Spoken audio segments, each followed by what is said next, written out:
और आप सब ये भी जानते हैं कि भगत सिंह ने काफी चिंतन और मंथन के बाद अपने आप को कहा था कि मैं नास्तिक हूं। ये भी बात उन्होंने कहा था। और नास्तिक इसका अर्थ क्या है कि वो सिर्फ क्रांतिकारी नहीं थे। सोचिए कम उम्र में वो कितना अध्ययन किए होंगे, कितना पढ़े होंगे, जेल में रहते हुए न जाने कितने पत्र लिखे थे, और वो सारे पत्र किसी दर्शन शास्त्र से कम नहीं है। उनके लिखी हुई पुस्तकें किसी शास्त्र से कम नहीं है। उस कम उम्र में इतना ज्ञान कहाँ से आया? इसका मतलब है कि सिर्फ अनायास कोई भाव मन में नहीं आ गया कि चलो अंग्रेजों से लड़ते हैं, कि क्रोध आ गया, लड़ने का भाव आ गया, लड़ने लगे। निरंतर एक शुरुआत उन्होंने की जिसमें आज़ादी की लड़ाई भी चलती रही, गोला बारूद भी चलता रहा, अध्ययन और लेखनी भी चलती रही, चिंतन भी चलता रहा। और उन्होंने एक जगह उद्धृत किया है कि नास्तिक क्यों हूँ? क्योंकि लोग मानते हैं भगवान है, लोग मानते हैं ईश्वर है, और लोग मानते हैं कि भगवान इसी धरती भारत भूमि में जन्म लिए हैं, अवतार लिए हैं। लेकिन मुझे विश्वास नहीं होता, क्योंकि जिस भारत में राम कृष्ण जैसे अवतार जन्म लेंगे, वो भारत 800 साल मुगलों के गुलामी को झेला है, वो भारत 200-250 साल अंग्रेजों की गुलामी को झेला है, तब हमारा भगवान कहाँ था? और इन विषयों पर उन्होंने चर्चा करते हुए और भी लिखा कि इस भारत भूमि में आज हमारे लाखों करोड़ों लोग गरीब हैं, भूखमरी के शिकार हैं, बीमारी के शिकार हैं, न जाने कितनी यातनाएं सहते हैं, हमारा भगवान कहाँ है? तब इन्हीं विषयों पर चिंतन करते हुए भगत सिंह ने लिखा, इसलिए मुझे लगता है कि बाहर कोई भगवान नहीं है, हम सबको ही अपने भीतर के भगवत्ता को जगाना होगा। इसलिए किसी ने कहा भी है कि अब राम हमें बनना होगा, चलो राम के पद चिन्हों पर अब इतिहास बदलना होगा। अब हमें ही राम बन करके अपने समाज के लिए अगुआ बनकर के समाज की रक्षा करनी है, समाज के उत्थान में अपनी भूमिका निभानी है।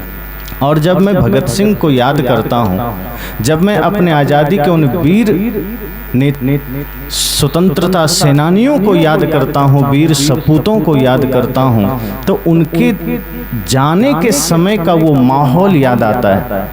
सोचिए आज भारतवर्ष में हम लोग कहते हैं हम आज़ाद हो गए, हम स्वतंत्र हो गए, और फिर अपने अपने बारे में हम सब सोचते हैं कि कैसे हमारा करियर बन जाए, कैसे हमारा जीवन बन जाए, कैसे हमें पद प्रतिष्ठा मिल जाए, सम्मान मिल जाए, मान मर्यादा मिल जाए। यही तो चाहते हैं। कौन चाहता है कि चलो भाई हमें कुछ मिले न मिले, देश तरक्की करे? कितने लोग के मन में ये ख्याल आता है कि हमें कुछ नहीं चाहिए, समाज का उत्थान होना चाहिए, मैं समाज उत्थान में लगूं, बदले में कुछ नहीं चाहिए। यहाँ तो हम थोड़ा भी कुछ करते हैं, सोचते हैं बदले में कुछ मिल जाए। एक विचारक ने तो कहा था कि कई बार हम सोचते हैं कि बड़ा काम कौन है, छोटा काम कौन है, तो विचारक ने कहा कि जिस काम को करने के बदले आपको कुछ पाने की लालच हो जाए, पाने की चाह जग जाए, वो छोटा काम है। और जिस काम को करने के बाद आपको कुछ पाने की चाहत ना हो, बल्कि काम में ही आनंद आ जाए कि ये काम ही मेरा पूजा है, मेरा तपस्या है, समझो वही बड़ा काम है।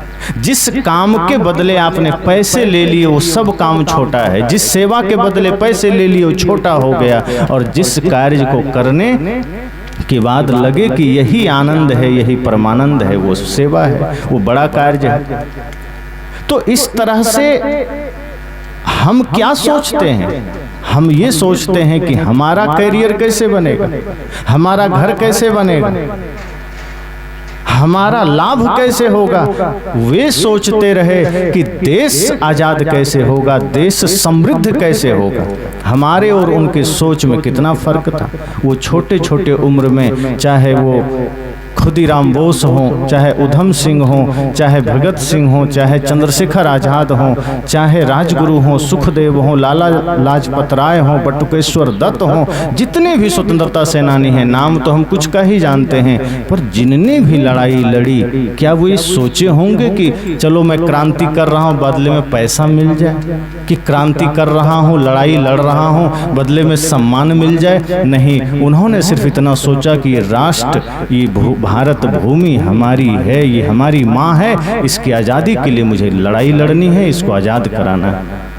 आज जब हम अपने जीवन में किसी लक्ष्य को लेकर चलते हैं तुरंत हार जाते हैं, थोड़ी सी कठिनाई आई हम पीछे लौट जाते हैं, थोड़ी सी विषम परिस्थितियां आई हम हार मान लेते हैं, फिर हम सस्ता रास्ता खोजने लगते हैं, सरल मार्ग खोजने लगते हैं। पर उस समय का समय याद करिए कि भारत किन परिस्थितियों से गुजरा, लेकिन हमारे वीर सपूतों ने, शहीदों ने, स्वतंत्रता सेनानियों ने हार नहीं मानी, निरंतर चलते रहे और समाज को जगाने के लिए चलते रहे। ये भी मन में नहीं हुआ कि चलो किसी तरह उठा पटक करके उठपटांग करके बच के भाग जाना है।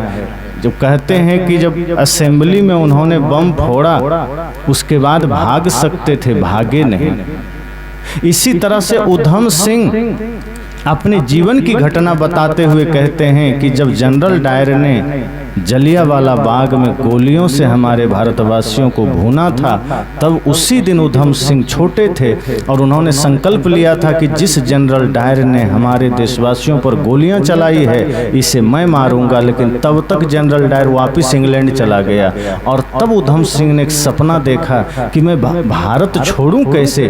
तब किसी तरह पानी के जहाज में छिप करके इंग्लैंड चले गए और एक होटल में कहते हैं वहाँ काम उन्होंने किया और काम करके किसी तरह रिवॉल्वर खरीदा और एक दिन मौका पाकर के जनरल डायर को सामने से जाकर सीने पर गोली मारी और कहा बस आज मेरा बदला पूरा हुआ। सोचिए क्या सोच रही होगी कि जिस जनरल डायर ने हमारे भारतवासियों को वहां भूना है उसे मारने के लिए हमारे देश के वो सच्चा सपूत उधम सिंह इंग्लैंड जाकर मारा और भागा नहीं।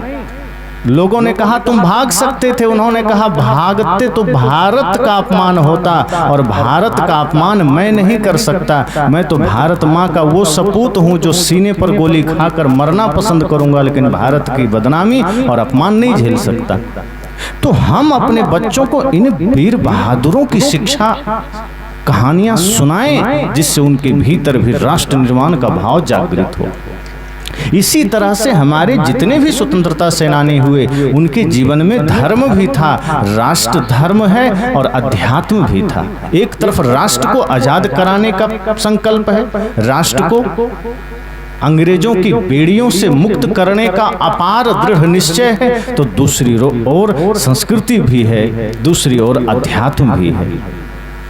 आज हम अपने बच्चों को न अध्यात्म की शिक्षा दे पाते हैं, न राष्ट्र धर्म की शिक्षा दे पाते हैं, न समाज की शिक्षा दे पाते हैं। सिर्फ और सिर्फ हमने उसे बिजनेस की शिक्षा दिया है, सिर्फ और सिर्फ उसे हमने स्वार्थ कैसे परिपूर्ण हो सके इसकी शिक्षा हमने दी। इसलिए हम सबको भगत सिंह से प्रेरणा लेनी चाहिए। उन्होंने कहा कि मुझे भगवान पर भरोसा नहीं है, क्योंकि आज जो समस्या है इसका समाधान हमें करना है, आपको करना है। तभी तो उनके लिए गाया जाता है ना गीत, कर चले हम फिदा जाने तन साथियों, अब तुम्हारे हवाले वतन साथियों। कर चले हम फिदा जाने तन साथियों, अब तुम्हारे हवाले वतन साथियों। उनके द्वारा ये कहलवाया गया कि अब तुम्हारे हवाले वतन साथियों। भगत सिंह ने ये नहीं कहा कि अब ये हनुमान जी के हवाले वतन साथियों, कि राम जी के हवाले वतन साथियों, कि शिव जी के हवाले। क्यों? क्योंकि उन्होंने कहा कि अब वो समय है जब हमें अपने भीतर के राम को जगाना है, अब वो समय है जब हमें अपने भीतर के लक्ष्मण को जगाना है, अपने भीतर के सामर्थ्य को जगाना है। ये समय हमारा है, हमें करना है। आज समाज में कोई समस्या आ जाए, किसी कि जीवन पर कोई आघात करने के लिए कोई खड़ा हो, समाज में किसी माँ के, किसी बहन के, किसी बेटी के साथ कोई बदसलूकी करने को खड़ा हो और आप हाथ जोड़ रहे हैं राम जी आ जाइए, तब संत कहते हैं कि फिर आप भूल में हैं। वहाँ आप ही राम बन जाओ, आप ही लक्ष्मण बन जाओ, आप ही भगत सिंह बन जाओ और आप उसका सहायक बनकर खड़ा हो जाओ। हम भगत सिंह, चंद्रशेखर आजाद, राजगुरु सुखदेव बिस्मिल आदि से क्या सीखें? ये सीखें कि अपने भीतर वो सामर्थ्य सामर्थ्य जागृत कर लो कि आपके होते हुए, आपके रास्ते में चलते हुए कोई बहन, कोई बेटी अपने को असुरक्षित महसूस ना करे।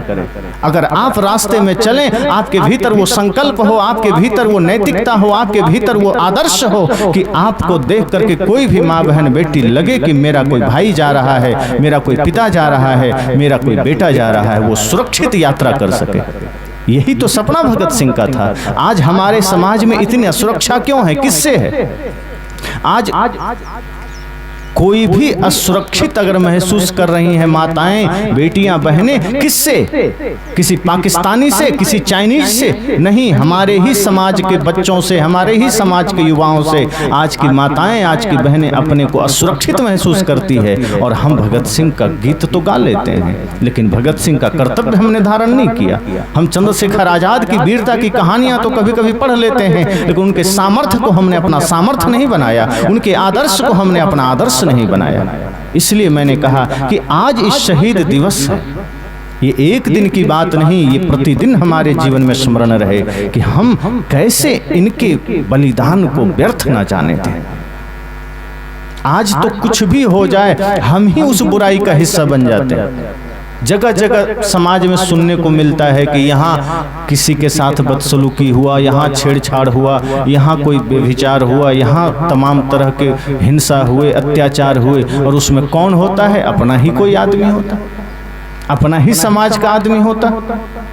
ऐसे समय में हम संकल्प और साहस के साथ अपने भीतर के अध्यात्म शक्ति को, राष्ट्र शक्ति को जागृत कर सकें, तब जाकर के ये होगा कि हाँ, हमने अपने महापुरुषों को जाना है, पढ़ा है, हमने अपने भीतर की इंसानियत को जगाया है। जो गीत अभी आपने सुना, इसी की एक पंक्ति है लास्ट में, उसमें है कि आपको राम कैसे बनना है। जैसे कोई समस्या आ गई समाज में, मान लो आप जा रहे हैं और अचानक कोई व्यक्ति की दुर्घटना हो गई, एक्सीडेंट हो गया। आजकल होता क्या है, आदमी देख लिया दुर्घटना हो गई, चुपचाप निकल लेता है कि कौन झंझट में पड़े, पता नहीं पुलिस क्या पूछेगा। हालांकि दोस्त पुलिस का भी, वो जो बेचारा सहयोग करने जाता है उसी से इतना सवाल कर देता है कि आदमी डर जाता है, सहयोग करने ही नहीं जाता। लेकिन फिर भी इंसानियत के नाते अगर कहीं कोई खतरा हमारे समाज में हो गया है, चाहे वो कोई हिंसा के रूप में हो, दुर्घटना के रूप में हो, व्यभिचार के रूप में हो, या किसी अपने ही समाज के माँ बहन बेटियों के साथ कोई बदसलूकी कर रहा हो, वहाँ आप खड़े हों, आपका क्या धर्म बनता है? वहाँ आप ये सोचिए कि अब हमें अपने भीतर के राम को जगाना है, अब हमें अपने भीतर के शक्ति को जगाना है, सामर्थ्य को जगाना है। यहाँ कोई हनुमान जी नहीं आएंगे रक्षा करने छोटी छोटी चीज़ों के लिए, हमें अपने भीतर के हनुमान को जगाना है। इसलिए उस राष्ट्र गीत के एक पंक्ति में है, खींच दो अपने खून से जमीन पर लकीर, इस तरफ आने पाए ना रावण कोई, तोड़ दो हाथ अगर हाथ उठने लगे, छूने पाए ना सीता का दामन कोई। लोगों ने कहा क्यों? तब उस गीतकार ने कहा क्योंकि राम भी तुम ही लक्ष्मण साथियो, अब तुम्हारे हवाले वतन साथियो। कहा अगर ऐसी कोई स्थिति आ जाए जो कभी लक्ष्मण के रहते हुए, राम जी के रहते हुए माँ सीता के जीवन में आया था, और कुछ काल के लिए राम लक्ष्मण वहां से अनुपस्थित हुए कि रावण ने आकर के माँ सीता का हाथ पकड़ लिया था और वो सीता का अपमान किया था। आज अगर कभी ऐसा कुछ हो जाए तो खींच दो अपने खून से जमीन पर लकीर, इस तरफ आने पाए न रावण कोई। आपके होते हुए दोबारा कोई रावण प्रवृत्ति इस समाज के लिए पुनः वो काम करने के लिए सोच भी ना सके। वो रावण एक था, वस्तुतः रावण क्या है? रावण एक बुरी प्रवृत्ति है, एक व्यभिचार का नाम है। रावण एक बुरे विचारों का नाम है, एक बुरी प्रवृत्ति का नाम है। जिसके भीतर भी माता पिता गुरु के अपमान करने का भाव है, समझना वो रावण है। जिसके भीतर भी नारी के अपमान का भाव है, समझना वही रावण है। जिसके भीतर भाई को अपमान करने का भाव है, वही रावण है। जिसके भीतर में माँ बाप को लात मारने का भाव है, वही रावण है। और उस प्रवृत्ति के साथ अगर आज पुनः कोई माँ बहन बेटियों पर कुदृष्टि करे या समाज में कोई आघात करे तो वहाँ राम बनकर खड़े हो जाना, वहाँ लक्ष्मण बनकर खड़े हो जाना। ये शिक्षा हमारे शहीदों की है, ये शिक्षा हमारे संतों की है, ये शिक्षा भारत भूमि की है। और ये भारत भूमि तो वीरों की भूमि है। आज हम कई बार गाथाएं सुनाते हैं ना कि ये भारत वीरों की भूमि है, सती साध्वियों की भूमि है, संतों की भूमि है, मनुष्यों की भूमि है, वीर वीरांगनाओं की भूमि है। और आपका राजस्थान तो वीरों की भूमि है ही।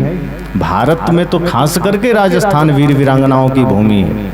शुरू से यहाँ ऐसे ऐसे वीर हुए, चाहे हम जहाँ बैठे यही आसपास में महाराणा प्रताप, चित्तौड़गढ़, ऐसे महान वीर की भूमि में तो हमें और जागृत रहना है कि कोई भी विषम परिस्थिति आ जाए हमें समझौता नहीं करना है, सत्य के लिए कभी झुकना नहीं है। सत्य सदैव हृदय में हो, न्याय सदैव हृदय में हो, आदर्श सदैव हृदय में हो, और कोई भी परिस्थिति आ जाए हमें सदैव सत्य के साथ खड़ा होना है, सदैव आदर्शों के साथ खड़ा होना है, सदैव राष्ट्र भक्ति के साथ खड़ा होना है।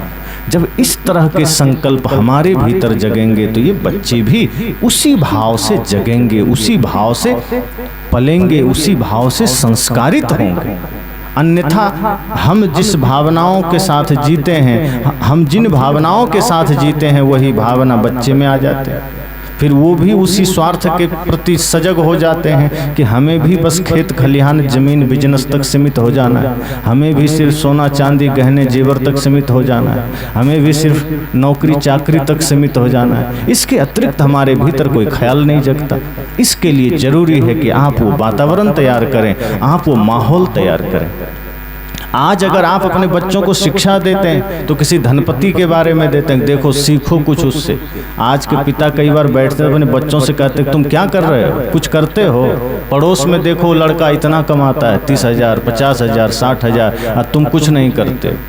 अब हम अपने लड़कों को सिर्फ धन से तुलना कर रहे हैं, आदर्शों की चिंता नहीं है, उसके संस्कारों की चिंता नहीं है। हम बच्चों को अगर कुछ कहते भी हैं तो उसको उदाहरण किसका देते हैं? देखो वो लड़का दिन रात बैल की तरह काम करता है और 50,000 कमा रहा है, तुम यहाँ चुपचाप बैठे हो। हम अपने बच्चों को अपने इस समाज में अगर कोई महापुरुष है, इस देश में अगर कोई आगे बढ़ रहा है राष्ट्र सेवा में, समाज सेवा में, मानवता की सेवा में, हम उसका उदाहरण नहीं देते हैं कि बेटा जरा उस महापुरुष को याद करो, जरा राम जी को याद करो, कृष्ण जी को याद करो, भगत सिंह को याद करो, लक्ष्मीबाई को याद करो, मीराबाई को याद करो और उनके जैसा बनने का प्रयास करो। श्रवण कुमार को याद करो, भरत को याद करो। 2 वर्ष का बच्चा भरत, सब लोग स्कूल में पढ़े होंगे कि 2 वर्ष की अवस्था में शेर पर चढ़ के दांत गिन लेता था। सोचो कि ये वीरों की भूमि भारत, जहां 2 वर्ष का बच्चा भी इतना सामर्थ्य लेकर पैदा हो रहा है कि उस शेर का दांत गिनने को सामर्थ्य रखता है। और आज हम अपने बच्चों को चूहा बिल्ली से डरा देते हैं कि चुप हो जा वरना बिल्ली आ जाएगी, चुप हो जा वरना चूहा आ जाएगा, चुप हो जा वरना कुत्ता आ जाएगा। अब जो हम अपने बच्चों को चूहा बिल्ली कुत्ता से डराते जाएं, वो बच्चे कभी भी वीर बन सकते हैं क्या? वो कभी भी शक्तिशाली बन सकते हैं क्या? वो कभी भी विषम परिस्थितियों में स्थिर नहीं रह सकते। इसलिए हमें क्या सोचना है, अपने बच्चों में क्या भाव देना है। भगत सिंह को फांसी के समय, उससे पहले जब गिरफ्तार किया गया तो उसमें बटुकेश्वर दत्त भी थे। मुझे याद आई अचानक बात, बहुत बड़ी बात उन्होंने सोची और कही कि आज अगर देश सेवा के लिए, राष्ट्र सेवा के लिए कोई समस्या हमारे जीवन में आ जाए तो दूसरा आदमी तुरंत भाग लेता है कि छोड़ो चलो हम भी फंस जाएंगे, दिक्कत हो जाएगी। लेकिन जब भगत सिंह, सुखदेव, राजगुरु को और बटुकेश्वर दत्त को भी गिरफ्तार किया गया तो फांसी की सजा सिर्फ राजगुरु, सुखदेव और भगत सिंह को दी गई, बटुकेश्वर दत्त को नहीं दी गई। तब उन्होंने अपने को अपमानित महसूस किया। सोचिए कि उनको फांसी की सजा नहीं मिली तो बटुकेश्वर दत्त ने सोचा कि मेरा अपमान हो गया, मैं जीना नहीं चाहता, ये भगत सिंह, सुखदेव, राजगुरु के साथ मुझे भी फांसी मिलनी चाहिए। लेकिन नहीं, उनको सिर्फ आजीवन कारावास दिया गया अंडमान निकोबार के सेलुलर जेल में। वहाँ काला पानी की सजा मिली। वहाँ के बाद उनको फिर पटना के केंद्रीय जेल में डाला गया और फिर इस तरह से वो बीमारी से पीड़ित हुए। लेकिन जब उनको फांसी की सजा नहीं मिली तब वो बहुत परेशान हुए, बहुत पीड़ित हुए, दुखी हुए और उनके आंखों में आंसू आए कि मेरा कौन सा दुर्भाग्य था जो भगत सिंह के साथ मुझे फांसी की सजा नहीं मिली, इस देश के लिए शहीद होने का अवसर नहीं आया। तब भगत सिंह ने जेल से पत्र लिखा बटुकेश्वर दत्त को। उन्होंने लिखा कि कभी कभी देश के लिए अगर काला पानी की सजा पाकर भी जीना पड़े तो वो जीना भी किसी बलिदान से कम नहीं है। इसलिए मेरे मित्र, अगर तुम्हें बलिदान का मौका नहीं मिला तो इस देश के लिए तुम जीना, चाहे जितना दिन जीना, ये तुम्हारी विजय होगी। ये लिख करके अंतिम बात, और वो भगत सिंह तो विदा हो गए, लेकिन कहते हैं कि बटुकेश्वर दत्त काफी लंबा समय जिए। और जब पंजाब के और जब वो बीमार हुए तो एक बात और याद आई कि उनकी बीमारी में भगत सिंह की मां ने पैसे दिए स्वास्थ्य लाभ के लिए। आज़ादी के बाद, पहले नहीं, बाद में उनकी मां ने दिए। और जब ज़्यादा बीमार हुए तो पंजाब के मुख्यमंत्री ने उनसे कहा कि आपके लिए क्या कर दें, आपने बहुत बड़ी भूमिका निभाई। तो जानते उन्होंने क्या कहा? सिर्फ इतना ही कहा कि अगर मेरे लिए कुछ करना है तो सिर्फ इतना ही कर देना कि जहां भगत सिंह की समाधि है बगल में मेरा दाह संस्कार कर देना। सोचो उनकी अंतिम इच्छा भी क्या थी। आज किसी की अंतिम इच्छा क्या होती है? आज किसी से पूछो तुम्हें क्या चाहिए, तुम्हें क्या दे दूं, कोई मुख्यमंत्री या प्रधानमंत्री पूछे तो आदमी क्या कहेगा? मुझे कोई बढ़िया अस्पताल में चिकित्सा का लाभ करवा दो और मेरे पीछे मेरे परिवार को धन दौलत दे देना, मुझे ये दे देना। लेकिन बटुकेश्वर दत्त के मन में सिर्फ एक ही प्यास थी कि भगत सिंह के साथ मुझे फांसी क्यों नहीं हुई। और अंत में भी वही इच्छा जाहिर किया कि कोई बात नहीं, जीवन में तो हम उनके साथ नहीं जा सके, लेकिन कोई बात नहीं, उनके समाधि के बगल मेरा दाह संस्कार कर देना ताकि मरने पर हम उनके साथ लेट सकें, ये सम्मान मुझे मिल सके। हम क्या सोचते हैं?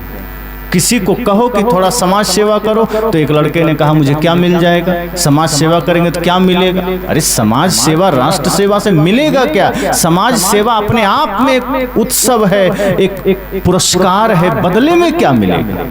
राष्ट्र की सेवा करेंगे तो बदले में क्या मिलेगा? राष्ट्र सेवा मतलब आनंद, शुभ संस्कारों में जीना मतलब आनंद, प्रेम में जीना मतलब आनंद। इसलिए आज के इस दिन में हम सब भी अपने भीतर के उस विचार को मार दें जो विचार हमें राष्ट्र के खिलाफ खड़ा करता है। हम अपने भीतर के उन विचारों को खत्म करें, उन गंदगियों को खत्म करें जिसके वजह से हम अपनों का ही दुश्मन बन गए, हम अपने ही समाज का दुश्मन बन गए, हम अपने ही राष्ट्र का दुश्मन बन गए। लोग कहते हैं कि जो देश की सेना को गाली दे वो देशद्रोही है। लोग कहते हैं कि जो देश के झंडे का अपमान करे वो देशद्रोही है, जो राष्ट्रगान का अपमान करे वो देशद्रोही है, जो भारतीय रुपया का अपमान करे वो देशद्रोही है। ये तो भारतीय दंड संहिता के अनुसार हुआ, लेकिन संतजन कहते हैं कि जो व्यक्ति अपने जीवन में बुराइयों का धारण करे वो मानवता का द्रोही है, वो समाज का द्रोही है, वो राष्ट्र का सबसे बड़ा द्रोही है। जो बुरे विचारों को धारण करता है, जो बुरे संस्कारों को धारण करता है, जो नशा करता है, दुर्व्यसन करता है, माँ को गाली देता है, पिता के साथ बदसलूकी करता है, भाई से बदसलूकी करता है, समाज में कुछ गलत काम करता है, संतजन कहते हैं वो तो संपूर्ण मानवता का द्रोही है और उसका फिर कोई माफी नहीं, उसके लिए फिर कोई सुख शांति का द्वार नहीं। इसलिए हम सबको ये सोचना है कि हम अपने जीवन में वो आदर्श कैसे हासिल करें, वो मुकाम कैसे हासिल करें जिससे हम समाज के लिए, राष्ट्र के लिए कुछ कर सकें। जीवन थोड़ा है, बहुत जीना कोई जरूरी है। खुद ही रामबोस 18 वर्ष जिए, नाम अमर हो गया कि नहीं? और कितने लोग हैं जो 100-100 साल जीते हैं, कोई नहीं जानता। तो ये नहीं है कि हम 100 साल जिएंगे तो बहुत बड़ा काम कर लेंगे, 100 साल जीकर भी कुछ नहीं होता। अगर हमने कम ही जिया लेकिन उस कम जीवन में अगर हमने कुछ रचनात्मक कार्य किया है, हमने कुछ समाज के लिए किया है, हमने कुछ राष्ट्र के लिए किया है तो हमारा वो जीना भी सार्थक हो सकता है, महत्वपूर्ण हो सकता है। जितने भी हमारे स्वतंत्रता सेनानी थे अधिकांश तो कम आयु में चले गए, तो क्या हो गया, उनका नाम नहीं हुआ। उम्र बहुत नहीं चाहिए, उम्र थोड़ा ही चाहिए, लेकिन कुछ अच्छा करें। हम तो 100-100 साल की उम्र लेकर चले जाते हैं और उतना में करते क्या है, कैसे घर बनाना है, कैसे ज़मीन खरीदना है, कैसे नौकरी करना है, कैसे शादी करना है, कैसे बच्चे को पढ़ाना लिखाना है। 100 साल की आयु में इससे ज़्यादा सोचते ही नहीं। तो क्या हुआ 100 साल पा करके? अगर 10 साल ही हमारे जीवन में मिला, मान लो 15-18 में आदमी सोचने समझने लायक हो गया, उसके बाद अगर हमें मात्र 10 साल भी मिला और उस 10 साल में हमने कुछ किया, अच्छा कार्य, कहीं सत्संग से हमने कुछ सुना सीखा, उसके बाद जीवन में आपने उसे उतार लिया, जीवन में आपने धारण कर लिया, और ज़्यादा से ज़्यादा 10 साल अगर आपने निस्वार्थ भाव से समाज राष्ट्र की सेवा की, माता पिता गुरु की सेवा की, समझना वो 10 साल ही आपको अमर बना देगा। राम अपने कर्म से अमर हो गए, महान हो गए। कृष्ण अपने कर्म से महान हो गए। बुद्ध, महावीर, कबीर अपने कर्म से महान हो गए। हमारे स्वतंत्रता सेनानी अपने बलिदान से अमर हो गए।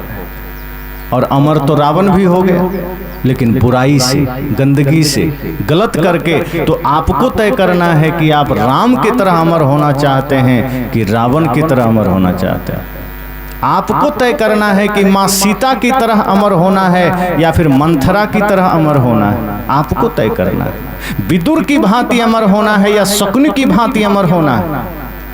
अगर विदुर की भांति अमर होना है तो जीवन में शुभ विचार रखना होगा, आदर्श महापुरुषों का रखना होगा, नित्य नए शुभ विचारों के साथ समाज की उत्थान का संकल्प लेकर चलना होगा, मानवता की सेवा का भाव लेकर चलना होगा, प्राणी मात्र के प्रति प्रेम का भाव लेकर चलना होगा।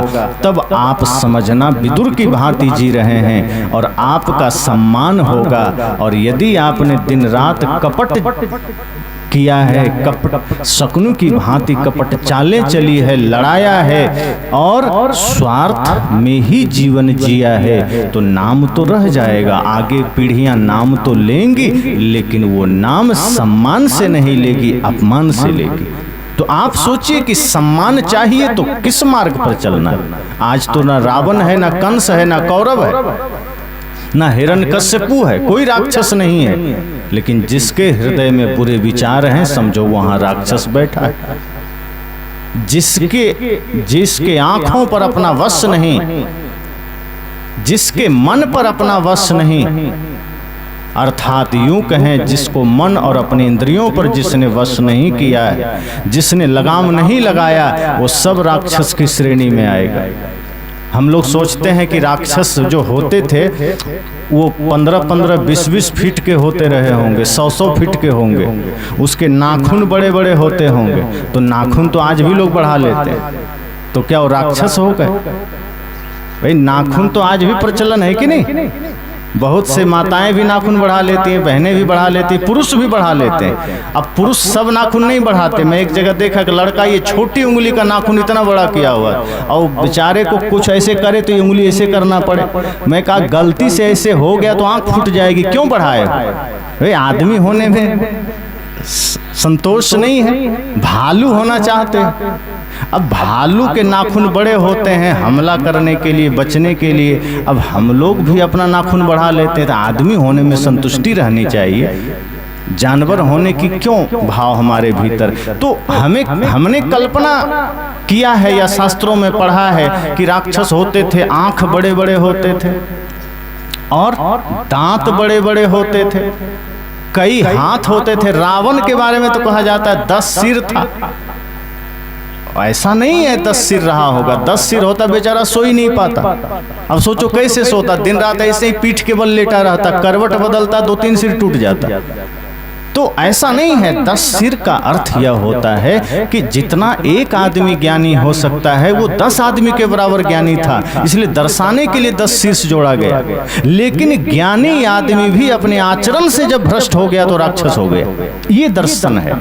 उसके भीतर की बुराई को दर्शाने का, उसके भीतर के ज्ञान को दर्शाने के लिए उसके भुजाएं बनाई गई, उसके शीश बनाए गए। वस्तुतः यह है कि मान लो एक आदमी जितना बुरा हो सकता था वो 10 गुना बुरा है तो वो रावण है। एक आदमी जितना ज्ञानी हो सकता है उसके 10 गुना ज्ञानी है, वो रावण है, वेद का ज्ञाता है, शिव जी का भक्त। लेकिन आचरण बिगड़ गया तो ब्राह्मण कुल में जन्म लेने के बाद भी रावण राक्षस बन जाता है। इसलिए सदगुरु कहते हैं भैया कर्म सुधार लो। आप कहाँ जन्म लिए, किस समाज में लिए, कोई मायने नहीं रखता। अगर आपने कर्म बिगाड़ लिया, अगर आपने मानवता का दुश्मन अपने को बना लिया तो आप किसी भी कुल में जन्म लो राक्षस बन जाओगे। और यदि आपने अपने जीवन को प्रेम से सजाया है, सत्य से सजाया है, तो फिर माता शबरी की तरह भले ही जन्म भीलन जाति में होगा लेकिन राम भी जाकर जूठे बेर खाकर आनंद महसूस करेंगे। तो वो सामर्थ्य जगाइए। इसलिए राक्षस की कल्पना हुई कि नाखून बड़े रहे होंगे, आंख बड़ी रही होगी, शरीर बड़ा रहा होगा। लेकिन क्या इतना ही राक्षस की परिभाषा है? यही परिभाषा है? नहीं। राक्षस की परिभाषा क्या है? जिसके जीवन में हिंसा है, जिसके जीवन में नशा है, जिसके जीवन में माता पिता गुरु के प्रति अनादर भाव है, जिसके जीवन में धर्म के प्रति बुरा विचार है, जिसके जीवन में मानवता के लिए, इंसानियत के लिए खोट है, वो आदमी राक्षस है। और ये आदत अगर आज इंसानों में है तो वो इंसान ही राक्षस है। कोई जरूरी नहीं है कि नाखून बड़े हो जाएं, कोई जरूरी नहीं आंख बड़ी बड़ी हो जाए। आज तो सबका बराबर है, अभी तो नहीं पता चलता ना, अभी तो सब एक जैसे हैं। तो कर्म से ही बंटवारा होता है, कर्म ही इंसान के अच्छे बुरे की पहचान है। कर्म से कोई अच्छा या बुरा होता है, शक्ल से तो सब आदमी है। शक्ल सबके आदमी का है लेकिन सोच सबका आदमी का है क्या? शक्ल सबका इंसान का है लेकिन चिंतन इंसान का है क्या? शक्ल से सब आदमी है पर भीतर चिंतन से कोई जानवर बन जाता है, कोई राक्षस बन जाता है, कोई देवता बन जाता है। जिसका चिंतन राष्ट्र के हित में है, जिसका चिंतन माता पिता गुरु के आदर में है, वही सच्चा इंसान भगवान भी बन जाता है। और जिसका चिंतन राष्ट्र के खिलाफ है, जिसका चिंतन माता पिता गुरु के खिलाफ है, जिसका चिंतन राष्ट्र से के साथ साथ मानवता के खिलाफ है, प्राणी मात्र के खिलाफ है, वही राक्षस बन जाता है, वही जानवर बन जाता है। इसलिए भजन में कहा गया है, जंगल सा दृश्य हो गया है बाजार देखिए, है खून से सना हुआ अखबार देखिए। कहा कि आज तो गांव नगर बाजार की स्थिति जंगल सा हो गया। जंगल मतलब जैसे पहले जंगलों में शेर आदि जो हिंसक जानवर होते थे, जब जहां पाया आदमी को दबोच लिया, इसको मार दिया, खा गया, काट लिया। आज वही स्थिति समाज की हो गई। कब कहाँ किसके साथ बुरा हो जाएगा, कब किसकी हत्या हो जाएगी, कब किसके साथ कौन सा बुरा सलूक हो जाएगा, कोई नहीं जानता। इसलिए संत कहते हैं, है खून से सना हुआ। आज अखबार उठाइए तो आपको पहले ही पेज पर आ जाएगा, वहाँ गोली मारकर हत्या हो गई, तो वहाँ चोरी हो गई, वहाँ हिंसा हो गया, वहाँ सास बहू में झगड़े हुए, बहू को सास ने जला दिया तो सास को बहू ने जला दिया, यही तो खबरें आती। तो वहाँ पिता ने बेटे को मारा, ये सारे खबरें मेन पृष्ठ पर आता है। संत कहते हैं, है खून से सना हुआ अखबार देखिए। जंगल सा दृश्य हो गया बाजार देखिए। तो ये हमारे समाज की हालत है। हम कहाँ किस मार्ग पर जा रहे हैं? क्या हम इंसानियत के मार्ग पर हैं? क्या हम देवत्व के मार्ग पर हैं? नहीं हैं। आज हमारा बाहर सब कुछ चकाचक हो गया। आज हमारे बाहर की सारी सजावटें बढ़िया हो गई। हमने कपड़ा बढ़िया पहना, हमने चप्पल बढ़िया ब्रांडेड ले लिया, हमने घर ब्रांडेड, गाड़ी ब्रांडेड ले लिया, हमने घड़ियां, मोबाइल, चश्मा सब ब्रांडेड ले लिया। यहाँ तक कि बाहर की सजावट के लिए जगह जगह ब्यूटी पार्लर भी खुल गए, लेकिन मन हमारा वही गंदा का गंदा बना हुआ है, वही कुरूप का कुरूप बना हुआ है। और जब बाहर कितना भी सुंदर हम कर लें और मन सुंदर न बन सका, तो फिर हम वही पिशाच, वही राक्षस बनकर जिएंगे, निशाचर बनकर जिएंगे, और हम खुद ही अपने समाज का दुश्मन बनेंगे, राष्ट्र का दुश्मन बनेंगे, इंसानियत का दुश्मन बनेंगे। फिर इस धरती पर चाहे बुद्ध आए हों, महावीर आए हों, चाहे राम आए हों, कृष्ण आए हों, क्या फर्क पड़ता है? चाहे इस धरती पर मीराबाई आई हो, चाहे माँ सीता आई हो, चाहे लक्ष्मीबाई आए हों, क्या फर्क पड़ता है? चाहे भगत सिंह शहादत को पा गए, चाहे कितने भी वीर आगे शहीद हो जाएं, हम पर कुछ असर होने वाला नहीं है। आज भी बॉर्डर पर जवान खड़े हैं, सीमा पर हम सब सोते हैं चैन से, हंसते हैं, खेलते हैं, दुनिया भर का काम करते हैं। और कश्मीर से लेकर के गुजरात बॉर्डर जो पाकिस्तान से लगता है, सबसे ज़्यादा संवेदनशील है, और हमारे वीर जवान वहाँ खड़े हैं। खाने का भी फुर्सत नहीं है, खड़े खड़े खाना पड़ता है, सोने का समय नहीं है, और उसमें भी खतरा सब तरफ से है। अभी गर्मी का समय है, तो आपसे ज़्यादा कौन जान सकता है? आप राजस्थान से हैं, राजस्थान में हम सब बैठे हैं कि बॉर्डर एरिया जो भी राजस्थान का है भयंकर रेगिस्तान है। और जब अभी मई जून का महीना आएगा, तो उस रेगिस्तान में जहां हमारे जवान खड़े होते हैं, नीचे जहरीले सांपों से खतरा, और उधर पाकिस्तानी घुसपैठियों से खतरा है। कभी कभी जहरीले सांप भी हमला बोल करके काट जाते हैं, और उसी बीच में कभी दुश्मन की गोलियां भी सीने को छलनी कर जाते हैं। वो किस भाव से खड़े हैं कि चलो हमें राष्ट्र की सेवा करनी है, देश की सेवा करनी है, देश की सुरक्षा करनी है, और हम यहाँ जातियों में उलझे हैं, हम यहाँ संप्रदायों में उलझे हैं, हम यहाँ किस तरह कौन सा नौकरी करना है उस पर उलझे हैं, कैसा घर बनाना है उस पर उलझे हैं। संत कहते हैं घर भी बनाओ, कपड़े भी खरीदो, लेकिन सोच ऊंचा रखो कि हमें इंसानियत कैसे जीवन में धारण करना है, हमें अपने बच्चों को संस्कारी कैसे बनाना है, हमें अपने बच्चों के भीतर राष्ट्रभक्ति, माता पिता गुरु की भक्ति कैसे डालनी है। और इसके लिए जरूरी है शहीदों की जीवनियां पढ़ाना, इसके लिए जरूरी है राम कृष्ण बुद्ध महावीर कबीर के जीवन पढ़ाना। जब घर में कभी मौका मिले तो राम के चित्र अगर कहीं लगे हों, अपने बच्चे की उंगली पकड़ कर ले जाना और इशारा करना कि मेरे लाल, ये वो भगवान श्री राम हैं जिन्होंने मर्यादा पुरुषोत्तम का संपूर्ण दायित्व को निभाया। अर्थात इतना ही कह सकते हैं कि ये वो श्री राम है जो एक सही पुत्र बनकर जी सके, एक सही भाई बनकर जी सके, एक सही पति बनकर जी सके। मर्यादा के परम शिखर पर विराजमान थे, जो सौतेली माँ के कहने पर जंगल चले गए, और भाई से इतना प्रेम था कि उसके लिए संपूर्ण गद्दी न्यौछावर कर दिया। ये वो श्री राम है। आज हम श्री राम की पूजा तो करते हैं, वंदन तो करते हैं, लेकिन 1 इंच जमीन की बात आ जाए तो अपने भाई पर केस करने कोर्ट भी चले जाते हैं कि नहीं नहीं 1 इंच क्यों छोड़ दें। जो पूरी गद्दी छोड़ने को राजी हैं, उस राम की पूजा हम करते हैं, और वो राम को पूजने के बाद भी हमारे जीवन में स्वार्थ और लोभ इतना है कि अपने भाई के लिए हम 1 इंच जमीन नहीं छोड़ सकते, गद्दी तो क्या ही छोड़ेंगे। अपनी माँ अगर कह दे कि बेटा 1 गिलास पानी देना, तो बेटा उछल के दूसरी तरफ चला जाता है कि टाइम नहीं, क्रिकेट खेलने जा रहे हैं। वहाँ तो सौतेली माँ ने कहा था कि जंगल चले जाओ, राम जी ने एक बार भी नहीं कहा कि मुझे नहीं जाना, हंसते हुए चले गए। क्या शिक्षा हम ले रहे हैं? तो न राम से हमने कुछ सीखा है।